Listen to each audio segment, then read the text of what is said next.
ওকে, আমরা অনেকেই পরম মান নিয়ে খুবই সমস্যায় ভুগি। পরম মানের ডিটেলসটা আমি একটু এখানে শর্ট করে একটু বোঝাই দিচ্ছি।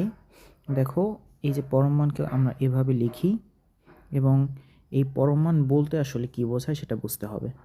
এই পরম মান বলতে বোঝায় সংখ্যা রেখায় শূন্য হতে ওই সংখ্যার মধ্যবর্তী দূরত্ব কত। তাহলে আমি এখানে যদি লিখে দেই সংখ্যা রেখায় শূন্য হতে উক্ত, এখানে উক্ত বলতে আমি কি বোঝাচ্ছি, পরমাণুর ভিতরে যেটাকে রেখেছি সেটা, এটা কি এক্স। সো আমি ব্র্যাকেটে এক্স দিয়ে দিলাম যে উক্ত সংখ্যার দূরত্ব, এটাই হচ্ছে পরমাণু। তাহলে দেখো তো কোনো কিছুর দূরত্ব কি কখনো নেগেটিভ হতে পারে না। সো পরমাণুর মান কখনোই নেগেটিভ আসতে পারবে না। তাহলে আমি একটু যদি তোমাদেরকে চিত্র এঁকে বোঝাই দেই, ধরো এটা যদি আমাদের সংখ্যা রেখা হয়, তাহলে এই সংখ্যা রেখায় আমি শূন্যকে এখানে রাখলাম, তাহলে ডান দিকে 1 2 3 4 এরকম করে নাম্বারগুলো পাবো আমরা।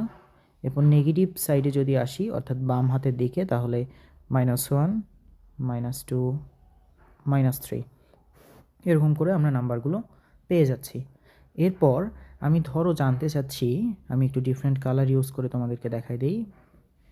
দেখো, আমি জানতে চাচ্ছি যে 2 এর পরম মান কত হবে।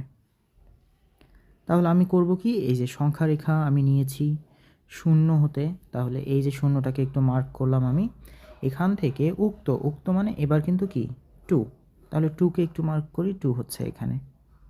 সো এই যে 0 এবং 2 এর মধ্যবর্তী দূরত্ব কত সেটা আমাকে বসাই দিতে হবে। দেখো, 0 থেকে আমরা 1-এ গেলাম, 1 একক দূরত্ব পেলাম, তারপর 1 থেকে 2-এ গেলাম, আর 1 একক দূরত্ব পেলাম, তাহলে এইখানে টোটাল দূরত্ব দাঁড়ালো 2, তাই এখানে মান হবে 2। আবার দেখো, আমি জানতে চাচ্ছি যে -2 এর পরম মান কত। তাহলে আমি কি করব, ওই যে একই সংখ্যা রেখায় শূন্য হতে উক্ত সংখ্যার দূরত্ব কত, তাহলে এই যে 0, এই যে -2, তাহলে কত হচ্ছে, এইখান থেকে এইটুকু 1, আবার এইখান থেকে এইটুকু 1, এই যে 1 + 1, সো কত আসতেছে 2 আসতেছে, 2 একক দূরত্ব, তাহলে এখানেও আসবে 2।